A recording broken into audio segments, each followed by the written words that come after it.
Hello good morning friends, कैसे हैं आप सब। उम्मीद करता हूँ आप सब बेहतर होंगे और आपकी तैयारी भी एकदम बेहतर चल रही होगी। तो भाई आज कई दिन बाद हमारी मुलाकात है इस क्लास में करंट अफेयर्स की। तो कुछ प्रॉब्लम थी, उसकी वजह से क्लासेस अपलोड नहीं हो पाई है। ठीक है, तो ये क्लासेस आपकी इसी वीक अपलोड हो जाएंगी। तो दोनों क्लासेस जो आपकी दो क्लासेस रहती हैं वो दोनों आपकी इसी वीक में कवर हो जाएंगी। ठीक है, चलिए आज देखते हैं टुडेज की करंट अफेयर्स। आज क्या है, आज की करंट अफेयर्स में क्या क्या है। सबसे पहले आपका आर्टिकल है ओएनजीसी के बारे में कि ओएनजीसी ने तेल गैस और एलएनजी में सहयोग के लिए शेल एनर्जी इंडिया के साथ एमओयू साइन किया है। ठीक है, किसके साथ में एमओयू साइन किया है? शेल एनर्जी इंडिया के साथ में एमओयू साइन किया है, यानी मेमोरेंडम ऑफ अंडरस्टैंडिंग इसको बोलते हैं। ठीक, किस चीज में किया है? तेल के लिए, गैस के लिए और एलएनजी के लिए।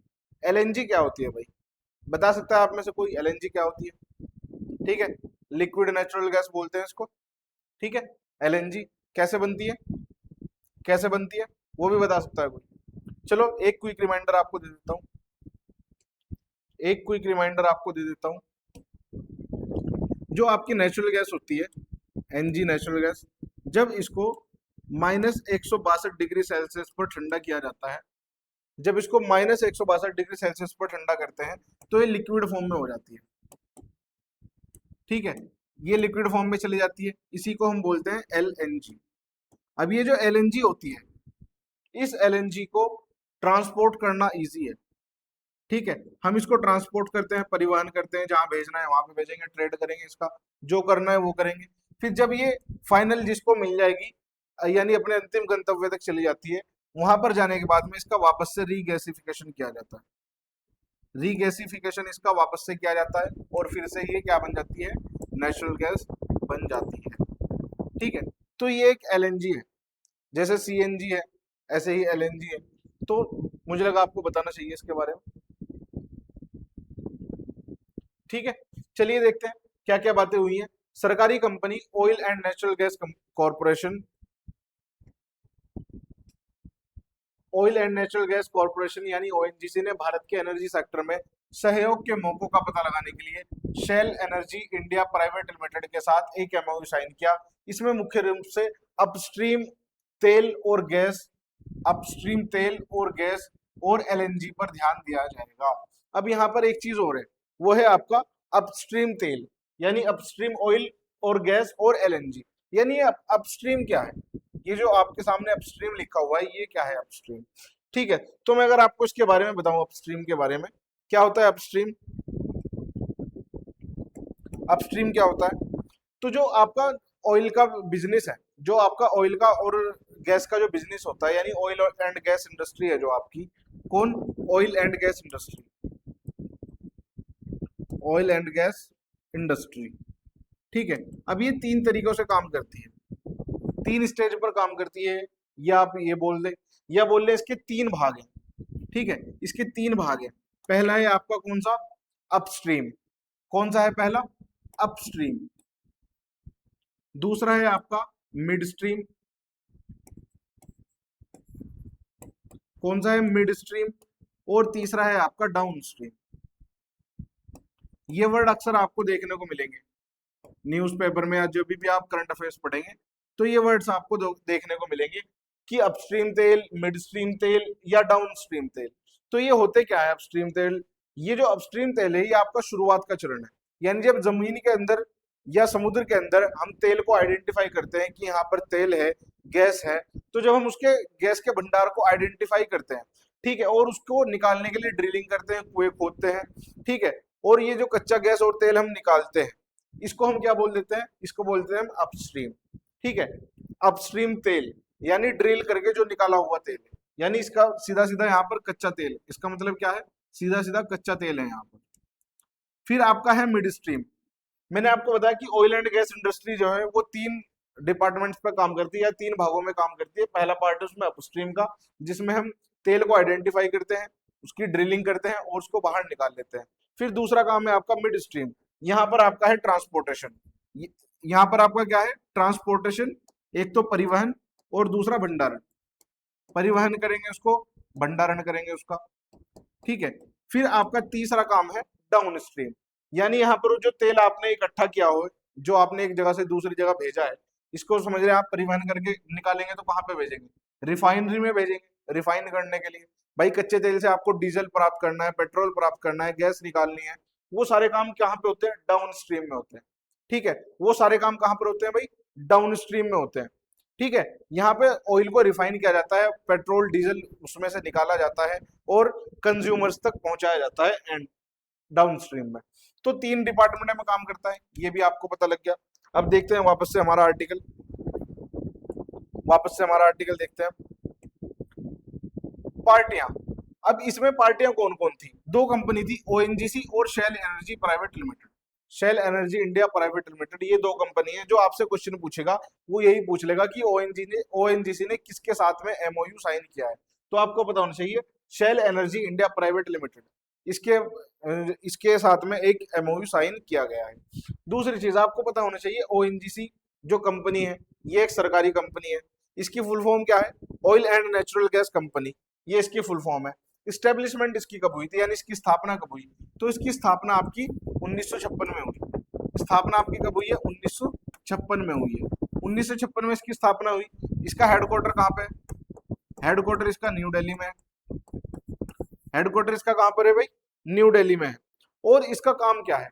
इसका काम है भाई एक्सप्लोरेशन एंड प्रोडक्शन, यानी ये जो आपका अपस्ट्रीम वाला भाग है, वो जो मैंने आपको अभी अपस्ट्रीम बताया, तो इसका मेन काम क्या है ओएनजीसी का? ओएनजीसी का मेन काम है अपस्ट्रीमिंग। क्या है? अपस्ट्रीमिंग। ठीक है, तो इसमें आपको इतना ही पता होना चाहिए। बाकी इससे रिलेटेड एक और करंट अफेयर मैंने आपको बताया था, क्या? एक स्कीम अभी सरकार ने नई स्कीम चलाई है, समुद्र मंथन। 30 या 31 तारीख में शायद मैंने आपको ये आर्टिकल पढ़ाया था, समुद्र मंथन वाला। समुद्र मंथन, जिसे आधिकारिक तौर पर नेशनल ऑफशोर एक्सप्लोरेशन स्कीम के नाम से जाना जाता है, को केंद्रीय मंत्रिमंडल ने 31 जुलाई 2026 को मंजूरी दी। इस योजना का बजट 84,084 करोड़ रुपए था, ये भी मैंने आपको बताया था। और इसका उद्देश्य क्या था? घरेलू ऑफशोर तेल और गैस की खोज में तेजी लाना है। ठीक है, ऑफशोर और ऑनशोर। ऑफशोर क्या होता है? ऑफशोर जो होता है ना, ये होता है जब हम समुद्र में तेल की खोज करते हैं तो हम उसको बोलते हैं ऑफशोर। ऑनशोर क्या होता है? ऑनशोर होता है जमीन पर। ठीक है, अगर कहीं ऑफशोर एक्सप्लोरेशन लिखा हो तो इसका मतलब आप समझ जाना कि समुद्र में एक्सप्लोरेशन की बात हो रही है। ठीक है, अगर कहीं पर ऑनशोर लिखा हो तो जमीन पर बात हो रही है। अब इसमें आपको कितनी चीजें पता चल गई? मैंने आपको इसमें एलएनजी बताया, मैंने आपको इसमें अपस्ट्रीम बताया, अपस्ट्रीम, मिड स्ट्रीम और डाउनस्ट्रीम क्या होते हैं। ठीक है, फिर मैंने आपको एनजीसी के बारे में बताया, और ये एमओयू जो हुआ है ये तो आपको पता ही होना चाहिए। ठीक है, कि किस कंपनी के साथ में एमओयू हुआ है। अब इसमें से आपका जो भी क्वेश्चन बनेगा वो आप इजीली कवर कर लोगे। ठीक है, चलिए अगला आर्टिकल देखते हैं। क्या है अगला आर्टिकल? अमेरिका ने मिडिल कॉरिडोर को बढ़ावा देने के लिए 201 मिलियन डॉलर का trans Caspian enterprises fund launch किया है। अब ये फंड है क्या? ये ट्रांस कैस्पियन एंटरप्राइजेस फंड जो है, ये अमेरिका समर्थित एक निवेश पहल है, जिसका मकसद क्या होगा? ट्रांस कैस्पियन क्षेत्र में इंफ्रास्ट्रक्चर और आर्थिक विकास के लिए प्राइवेट कैपिटल को जुटाना है। अब ये कौन सा क्षेत्र है? ट्रांस कैस्पियन क्षेत्र, ये आपका मध्य एशिया का क्षेत्र है। ठीक है, तजाकिस्तान, तुर्कमेनिस्तान, ठीक है, ये सब इसमें शामिल है। क्या क्या इसमें शामिल है? बताएंगे एक बार क्या क्या इसमें शामिल है?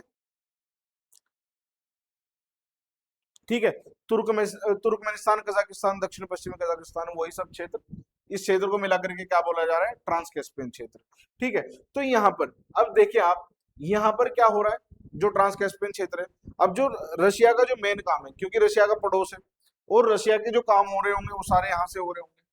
ठीक, अब यूएस क्या है? यूएस तो प्रोक्सी है, किसका? रसिया का प्रोक्सी है, रूस का प्रोक्सी है। तो ये जो यहाँ पर पहल लेकर के आ रहा है कि यहाँ पर प्राइवेट कैपिटल जुटाना है हमें, तो ये किसको काउंटर करने के लिए लेके आ रहा होगा? रसिया को रसिया की वजह से लेकर के आ रहा होगा। तो ये इसका मकसद है। ठीक, सामने कुछ भी हो, ऑन पेपर ऑफ पेपर यही होगा। फंडिंग अमेरिकी सरकार से लगभग 201 मिलियन डॉलर की सबको फंडिंग की जाएगी। मकसद इसका क्या है? प्राइवेट सेक्टर के निवेश को आसान बनाना। देखिए कितना बढ़िया लिखा हुआ है, प्राइवेट सेक्टर को जो निवेश है उसको आसान बनाना है। ठीक है, जबकि असली क्या है? अपने प्रॉक्सीज को ये कम करना चाहता है, अपने प्रॉक्सीज की पावर को कम करना चाहता है। फोकस कहाँ पर है? ट्रांस कैस्पियन क्षेत्र है, जिसमें दक्षिण काकेशस और मध्य एशिया शामिल है। प्रमुख क्षेत्र: इंफ्रास्ट्रक्चर की क्षमता, डिजिटल कनेक्टिविटी बनानी है, ट्रांसपोर्ट अच्छा करना है, एनर्जी संबंधित आर्थिक गतिविधियां सही करनी है, और एक बड़े स्तर पर व्यापक जुड़ाव हमें इस क्षेत्र में लेकर के आना है। ठीक है, उसके लिए ये पूरा एक फंडिंग की जा रही है। ठीक है, ये पूरा एक फंड बनाया गया है, ट्रांस कैस्पियन एंटरप्राइजेस फंड। ठीक है, ये आपको याद रखना है कि अगर आपका यहाँ से क्वेश्चन बनेगा, हाल ही में अमेरिका के किस व्यापक व्यापार क्षेत्र में निजी निवेश को बढ़ावा देने के लिए 201 मिलियन डॉलर का एक फंड लॉन्च किया गया है? तो ट्रांस कैस्पियन व्यापार मार्ग, ये इसका आंसर होगा, जिसको मिडिल कॉरिडोर भी बोलते हैं। ठीक है, ये इसका आंसर होगा। देखते हैं अगला आर्टिकल। अगला आर्टिकल क्या है? अगला आर्टिकल है आपका, एस्ट्रोबेस ने दोबारा इस्तेमाल होने वाले लॉन्च सिस्टम के लिए एवरेस्ट 800 KN रॉकेट इंजन पेश किया है। ठीक है, क्या है ये एवरेस्ट 800 KN? ठीक है, क्या है ये, वही देखते हैं क्या है ये Everest 800 KN। Everest rocket engine क्या है? एवरेस्ट 800 KN यानी किलो, बताओ केएन का मतलब क्या होगा? बताओ जल्दी से, केएन का मतलब क्या होगा? ठीक, किलोनॉट क्लास का एलओएक्स मीथेन रॉकेट इंजन है, जिसे एस्ट्रोबेस स्पेस टेक्नोलॉजीज विकसित कर रही है। 800 किलो नॉट इसकी क्या है? थ्रस्ट पावर है। प्रोपेलेंट इसका क्या है? लिक्विड ऑक्सीजन और मीथेन, यानी ईंधन। प्रोपेलेंट को क्या बोलते हैं हम? ईंधन। ईंधन इसका क्या इसमें इस्तेमाल होगा? एक तो लिक्विड ऑक्सीजन यानी एलओएक्स, और दूसरा लिक्विड मीथेन। ठीक है, लिक्विड ही आपकी कौन सी? मीथेन। ये इसमें आपका जो ईंधन है वो इस्तेमाल होगा, यानी ये तरल तरल ईंधन का इस्तेमाल करने वाला इंजन है। ठीक है, तरल ईंधन इसमें इस्तेमाल होगा। Engine cycle full flow staged combustion यानी FFSC है। ये FFSC क्या है ये भी मैं आपको थोड़ी देर में बताऊंगा। स्पेसिफिक इंपल्स लगभग 340 सेकंड, थ्रोटल रेंज 50 से 110%। ये थ्रोटल रेंज क्या होती है? ठीक है, थ्रोटल रेंज क्या होती है? इसका मतलब है इंजन की जो पावर है, इंजन की पावर के इस्तेमाल करना, जैसे हम इंजन की पावर को इस्तेमाल करते हैं। ठीक है, यानी अगर हम उसका 50% इस्तेमाल कर रहे हैं तो उसकी थ्रोटल पावर कितनी है? 50% है। यानी ये इंजन इस तरह का बनाया गया है कि अगर हम इसको 100 तक की अगर इसकी ये पावर है, तो हम इसको 50 से लेकर के 100 तक इस्तेमाल कर सकते हैं, और अगर हमें एक्स्ट्रा जरूरत पड़ी तो हम इस इंजन को 110% तक इसकी पावर का इस्तेमाल कर सकते हैं। तो ये इसका मतलब है थ्रोटल रेंज का, कि थ्रोटल रेंज इसकी कितनी रखी गई है, यानी जितनी इसकी पावर है ये उसकी आधी भी इस्तेमाल कर सकता है, और उसकी 10% बढ़ोतरी के साथ भी अपनी पावर को इस्तेमाल कर सकता है, यानी 50% से 110% तक इसका इस्तेमाल कर सकता है। उद्देश्य क्या है इसका? दोबारा इस्तेमाल होने वाले मीडियम लिफ्ट लॉन्च व्हीकल का इस्तेमाल करना, यानी ये सिंगल यूज के लिए नहीं है, इसको आप रीयूज कर सकते हो, फिर से यूज कर सकते हो, दोबारा यूज कर सकते हो। स्थिति: पूरे इंजन की हॉट फायर टेस्टिंग अगला बड़ा डेवलपमेंट माइलस्टोन है। फुल फ्लो स्टेज कंबशन क्या है? FFSC क्या है? ठीक है, अब जो आपका नॉर्मल होता है, नॉर्मल इंजन होता है, वो कैसे काम करता है आपका नॉर्मल इंजन? ठीक है, देखें मैं आपको बताता हूँ नॉर्मल इंजन आपका किस तरह से काम करेगा।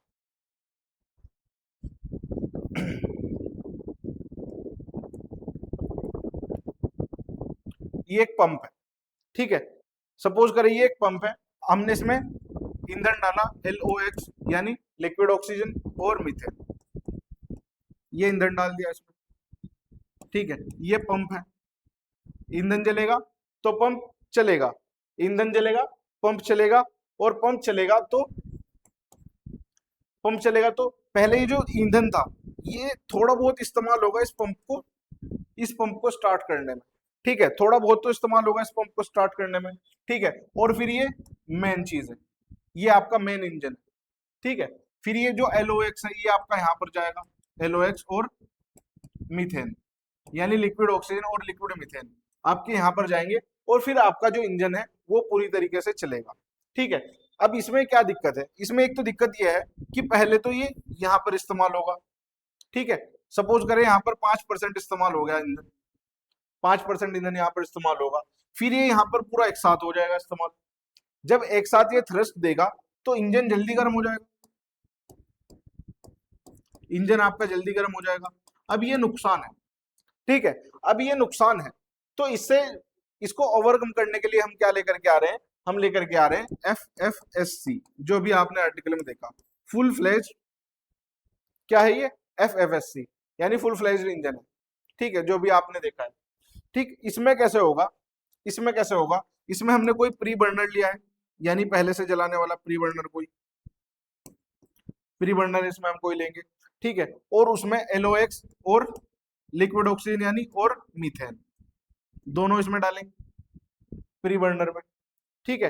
फिर ये क्या करेगा, जब ये जलेगी, जब ये जलेगी तो आपका पंप स्टार्ट होगा, आपका पंप स्टार्ट होगा, और पंप स्टार्ट होने के बाद में पंप आपका लिक्विड ऑक्सीजन और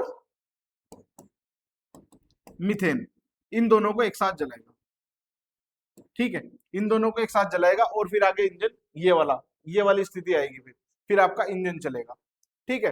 तो इसमें हमने ये चीज क्या है कि एक प्री बर्नर इसमें लगा दिया है, जो इसमें अलग से एक्स्ट्रा खर्च होता था पंप चलाने के लिए, अब वो एक्स्ट्रा खर्च नहीं होगा, और वो जो एकदम से जल्दी गर्म हो जाता था इंजन, अब वो जल्दी इंजन गर्म नहीं होगा। तो ये आपका FFSC इंजन है, ठीक है, फुल फ्लो स्टेज कंबशन, इसको हम क्या बोलते हैं, फुल फ्लो स्टेज कंबशन, यानी FFSC। FFSC एक एडवांस्ड क्लोज्ड साइकिल, क्या है, एक advanced close cycle rocket engine architecture है, जिसमें फ्यूल रिच और oxidise rich stream combustion chamber में जाने से पहले पूरी तरह से गैस में बदल जाती है, ठीक है। यह सबसे जटिल लिक्विड रॉकेट इंजन का आर्किटेक्चर में से एक है। अब आपसे नहीं पूछा जाएगा, बस आपको यह पता होना चाहिए कि ये जटिल इंजन है। पहले वाला जो इंजन आपके साथ में इस्तेमाल होता था, जो पहले आप इंजन इस्तेमाल करते थे, ये उससे थोड़ा नॉर्मल इंजन से थोड़ा जटिल इंजन है, सिर्फ आपको इतना पता होना चाहिए। क्वेश्चन आपका क्या बनेगा कि किस भारतीय स्पेस स्टार्टअप ने Everest 800 KN full flow stage combustion rocket यानी FFSC रॉकेट इंजन का अनावरण किया है? तो एस्ट्रोबेस स्पेस टेक्नोलॉजी ने किया है, प्राइवेट कंपनी है। और ऐसा ये जो है आपका FFSC, ये इस्तेमाल करने वाले हम दुनिया के चौथे देश हैं, ठीक है, ये इस्तेमाल करने वाले हम दुनिया के चौथे देश हैं। हमसे पहले किस किसने किया है, बता सकता है कोई, हमसे पहले कौन कौन ऐसा कर चुका है, बता सकता है कोई?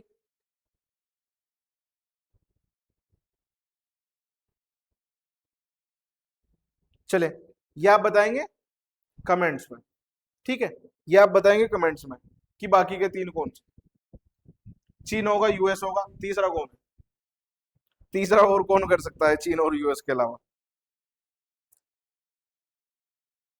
ठीक है, ये आपका पूरा हो गया। अगला आर्टिकल देखें, दीपक धर को स्टैटिकल मैकेनिक्स में योगदान के लिए 2026 का ICTP डिराक मेडल मिला है।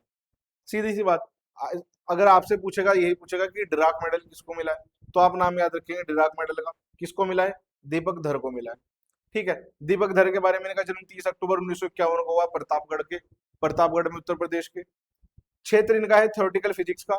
शिक्षा इलाहाबाद यूनिवर्सिटी से, IIT कानपुर से हुई, और कैलिफोर्निया जो यूनिवर्सिटी आपकी, वहां से भी इनकी शिक्षा हुई है, PhD की इन्होंने, ठीक। और वर्तमान पद 2024 से TIFR के international centre for theoretical sciences में इंसा डिस्टिंग्विश्ड प्रोफेसर के पद पर तैनात है, ठीक है। इनको दिराक मेडल मिला है, आपको बस ये याद रखना, ठीक है। कौन सा मेडल मिला है इनको, दिराक मेडल मिला है, ठीक।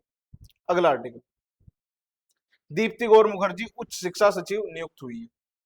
सीनियर IAS अधिकारी दीप्ति गौर मुखर्जी को शिक्षा मंत्रालय के उच्च शिक्षा विभाग का नया सचिव नियुक्त किया गया, ठीक। इतनी ही जानकारी आपके काम की है। कौन है, एक IAS ऑफिसर है, आपको पता होना चाहिए, 1993 बैच की। अगर सचिव कोई बनता है, मैंने आपको पहले भी बताया, तो वो जनरली IAS रैंक का ही अधिकारी होता है। IAS रैंक के ही अधिकारी आपके, जब आप IAS बनते हैं, तो ये जो DM होता है, या आप जो DM होता है, ये आपके करियर का बिल्कुल शुरुआती चरण है। जब आप सीनियर होते जाते हैं, तो आप मिनिस्ट्री में काम करने का उनको आपको मिलता है, फिर आप सचिव बनते हैं, ठीक है, आप मिनिस्ट्री में सचिव बनते हैं, सेक्रेटरी बनते हैं, तो ये तो बहुत स्टार्ट का काम है, ठीक।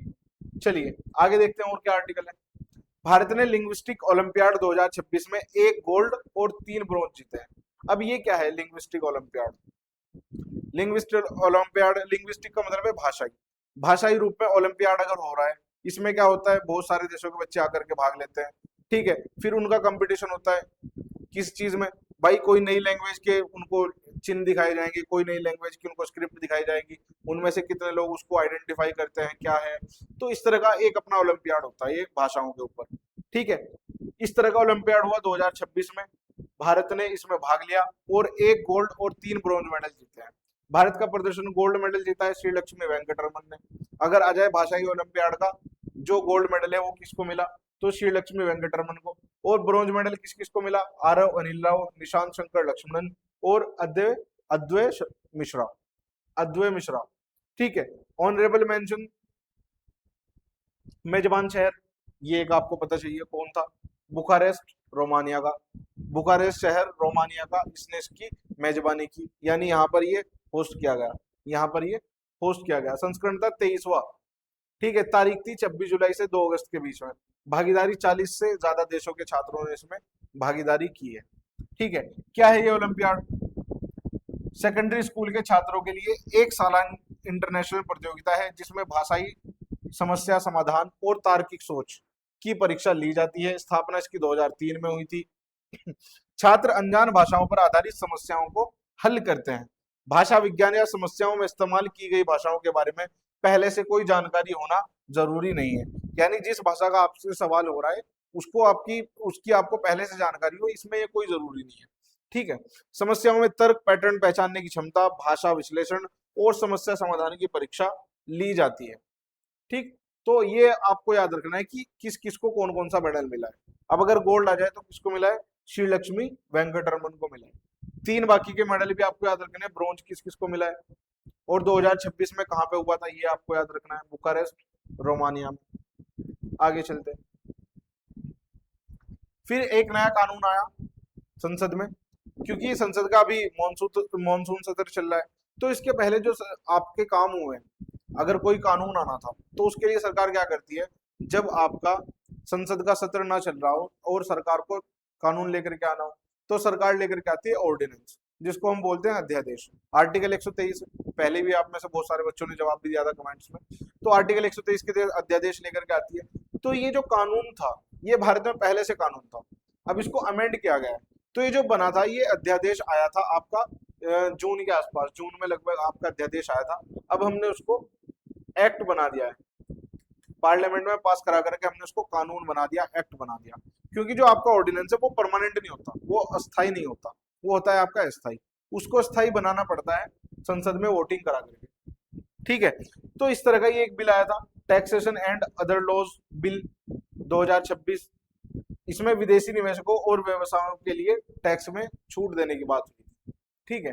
Taxation and other laws amendment bill 2026 को लोकसभा में पेश किया गया और लोकसभा ने इसे पास कर दिया। इसका मकसद क्या था, इनकम टैक्स अमेंडमेंट ऑर्डिनेंस 2026 की जगह लेना और खास विदेशी निवेशकों, व्यवसायों और इन्वेस्टमेंट फंड्स के लिए टारगेटेड टैक्स छूट प्रदान करना।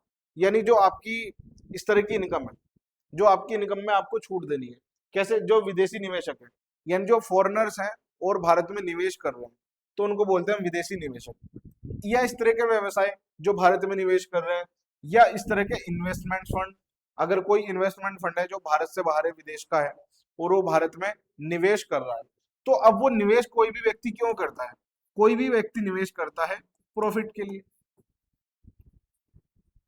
सरकार भी इंतजार करती है प्रॉफिट का, क्योंकि जो टैक्स देगा व्यक्ति वो प्रॉफिट पर देगा।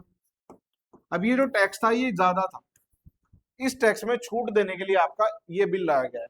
जो निवेशक निवेश करते हैं भारत में और उस निवेश पर उनका जो प्रॉफिट होता है, उस प्रॉफिट पर जो टैक्स की था वो कुछ ज्यादा होगा कुछ क्षेत्रों में, तो उनको कम करने के लिए ये बिल लाया जा रहा है। पेश किया गया था 4 अगस्त 2026 को लोकसभा में, 6 अगस्त 2026 को ये पास हो गया। मकसद था टैक्स से जुड़े नियमों में बदलाव करना और खास संस्थाओं को टारगेटेड छूट देना। किसकी जगह लेगा, इनकम टैक्स अमेंडमेंट ऑर्डिनेंस 2026 की जगह लेगा। ऑर्डिनेंस की तारीख क्या थी, 5 जून 2026 को ये ऑर्डिनेंस आया था। फिर मुख्य क्षेत्र विदेशी निवेश, इलेक्ट्रॉनिक्स, मैन्युफैक्चरिंग, इन्वेस्टमेंट फंड्स और डिजिटल पेमेंट, इन सब में आपको छूट देने के लिए ये लाया गया है, ठीक है। तो ये आपका बिल था, इसके बारे में आपको इतनी जानकारी चाहिए। फिर ज्यादा डिटेल में जाऊंगा तो आपको सब्जेक्टिव तो है नहीं कि आपको लिखना है। ठीक है, ये कॉमन सी जानकारी है, बस इतनी जानकारी आपको चाहिए। फिर MOSPI यानी मोस्पी ने रिसर्च स्टडीज के लिए आइडियाज और ISI कोलकाता के साथ 2 MOU साइन किए हैं। अब ये मोस्पी क्या है? मोस्पी है आपका सांख्यिकी और कार्यक्रम कार्यान्वयन मंत्रालय ने रिसर्च स्टडीज करने और डेटा आधारित निर्णय लेने की प्रक्रिया को मजबूत करने के लिए institute of data engineering analytics and science foundation यानी आइडियाज और इंडियन स्टेटिकल इंस्टीट्यूट यानी ISI, इनके साथ में 2 MOU साइन किए हैं। ठीक है, उद्देश्य क्या है? रिसर्च स्टडी करना और सांख्यिकी डेटा के इस्तेमाल और तालमेल को बेहतर बनाना। ठीक है, अब ये क्या क्या इनके सहयोग के क्षेत्र थे, क्या क्या ये करेंगे, ये आपके लिए जरूरी नहीं है। आपसे अगर बहुत करके सवाल पूछेगा तो पूछ लेगा कि किस किस के बीच में इस तरह को लेकर के कोई MOU साइन हुआ, तो आइडियाज के बीच में हुआ है, आइडियाज और ISI के बीच में। ठीक है, आइडियाज और ISI के साथ में दो MOU साइन हुए। करे किसने? सांख्यिकी और कार्यान्वयन मंत्रालय ने। तो आपसे सवाल इस फॉर्म में पूछेगा कि सांख्यिकी और कार्यान्वयन मंत्रालय ने जो अभी 2 MOU साइन किए हैं वो कौन कौन सी कंपनियों के साथ में किए या किस किस डिपार्टमेंट के साथ में किए हैं। ठीक है, तो एक तो आइडियाज है और दूसरा क्या है? ISI। आइडियाज है और ISI है, इतना ही आपको याद रखना है इसमें। फिर MSME मंत्रालय और DPIIT ने GI उत्पादों को बढ़ावा देने के लिए, GI उत्पाद क्या है? Geographical indication. ठीक है, GI टैग आप पढ़ते हैं कि हाल में जो ये प्रोडक्ट है इसको GI टैग मिला, फला प्रोडक्ट को GI टैग मिला। तो जिन्हें GI टैग मिला होता है उनको हम बोलते हैं GI उत्पाद। ठीक है, ज्योग्राफिकल इंडिकेशन जिनको मिलता है, जिन उत्पादों को, उनको हम GI उत्पाद बोल देते हैं। इनको बढ़ावा देने के लिए एक MOU पर हस्ताक्षर किए गए हैं MSME मंत्रालय और DPIIT के बीच में। ठीक है, ताकि जो GI प्रोडक्ट्स हैं उनको प्रमोट किया जा सके। सूक्ष्म लघु और मध्यम उद्यम मंत्रालय यानी MSME और उद्योग और आंतरिक व्यापार संवर्धन विभाग यानी DPIIT ने भारत के भौगोलिक संकेत यानी GI टैग वाले उत्पादों के कमर्शियलाइजेशन, इनके क्वालिटी को स्टैंडर्डाइजेशन करना, यानी अगर क्वालिटी का स्टैंडर्ड आपने ये रख दिया तो आप फिर इसकी जो क्वालिटी है वो यहाँ तक नहीं कर सकते, यानी क्वालिटी डाउन नहीं कर सकते। तो क्वालिटी का कोई स्टैंडर्डाइजेशन होना चाहिए, यानी मानक स्थापित होना चाहिए कि इतना कम से कम, जैसे सोने की क्वालिटी का क्या मानक है? 24 कैरेट गोल्ड, खरा सोना बोलते हैं, 24 कैरेट गोल्ड। इसी तरीके से हर प्रोडक्ट का क्वालिटी स्टैंडर्डाइजेशन होता है। और बाजार तक पहुंच को बढ़ावा देने के लिए एक MOU पर हस्ताक्षर किए हैं। इस MOU में क्या है? MSME मंत्रालय और DPIIT का है। 5 अगस्त 2026 को हुआ। स्थान कहाँ पर? नई दिल्ली में हुआ। MSME की ओर से हस्ताक्षरता कौन है? मोहम्मद सालिक परवेज, जो निदेशक हैं आपके MSME मंत्रालय के डायरेक्टर हैं। दूसरे DPIIT की ओर से कौन है? करण थापर, जो निर्देशक है IPR डिवीजन के DPIIT में। ठीक है, सहयोग के प्रमुख क्षेत्र क्या होंगे? ODOP इंटीग्रेशन, यानी इसमें आपका जो वन डिस्ट्रिक्ट और वन प्रोडक्ट है जिसको हम बोलते हैं ODOP, इसको भी इंटीग्रेट किया गया है, यानी इसको भी जोड़ा गया है। वन डिस्ट्रिक्ट वन प्रोडक्ट पहल को GI उत्पाद से जुड़े कार्यक्रमों में शामिल किया जाएगा, यानी इसको भी जोड़ा जाएगा ODOP को। डिजिटल प्लेटफॉर्म GI समूहों और अधिकृत उपयोगकर्ताओं को ONDC और गवर्नमेंट मार्केट प्लेस यानी JAM से जुड़ने में मदद की जाएगी। अब ये सारे काम होंगे, आपको बस इतना याद रखना है कि जो MOU हुआ वो किस किस के बीच में हुआ है। ठीक है, वनडे एग्जाम में आपके बहुत सारे जो ये होते हैं ना, साथ में जो अच्छी अच्छी बातें लिखी रहती है कि सहयोग इन क्षेत्रों में होगा, ये होगा, वो होगा, ये आपसे नहीं पूछता। आपसे सीधा वन लाइनर पूछता है, भाई इस तरह का एक MOU हुआ था, आपको पता है? आप बोलेंगे हाँ हुआ था, तो सामने वाला एग्जामिनर क्वेश्चन बना देगा, बताओ फिर किस किस के बीच में हुआ था। तो आपके जो वनडे एग्जाम होते हैं, वनडे एग्जाम में इतना ही आपसे सवाल पूछता है। डॉक्टर श्रीनिवास कुमार तुम्माला पृथ्वी विज्ञान मंत्रालय के सचिव नियुक्त हुए। अब सीधा आपसे सवाल बनेगा कि पृथ्वी विज्ञान मंत्रालय जो है, मिनिस्ट्री ऑफ अर्थ साइंस जो है, उसके सचिव कौन नियुक्त हुए हैं? तो आप कौन बताएंगे? सीधे डॉक्टर श्रीनिवास कुमार तुम्माला। ठीक है, कौन है? IAS होंगे अगर सचिव कहीं पर बन रहे हैं। पिछली भूमिका इनकी क्या रही? प्रमुख रहे Indian ocean tsunami warning and mitigation system के। ठीक है, ये पहले इसमें काम कर चुके हैं, तो आपको पता होना चाहिए बस सीधा सीधा मिनिस्ट्री ऑफ अर्थ साइंस के सचिव कौन बने। कौन बने मिनिस्ट्री ऑफ अर्थ साइंस सचिव? डॉक्टर श्रीनिवास कुमार तुम्माला। ठीक है, आगे चलते। आगे तो आर्टिकल ही खत्म। ठीक, तो आज के डिस्कशन में इतना ही था। बाकी मिलते हैं हमारी अगली डिस्कशन में, और जो आपकी 2 क्लासेस रहती हैं वो आपकी हो जाएंगी।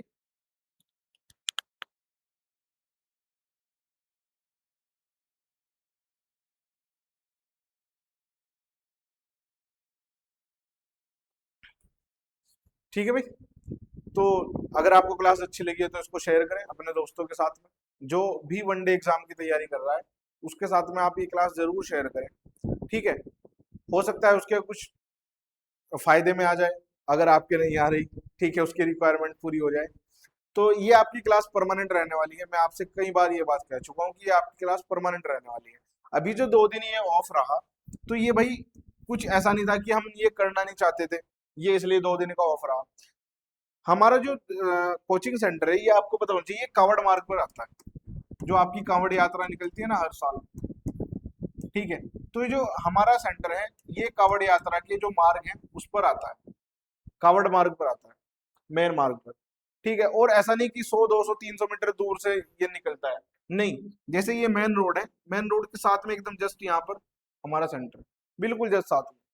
ठीक है, तो उसकी वजह से बहुत प्रॉब्लम हो रहा था, वो आप ही को क्वालिटी क्लास ना मिल पाती अगर हम क्लास रिकॉर्ड कर लेते, तो इसलिए नहीं रखा हूँ।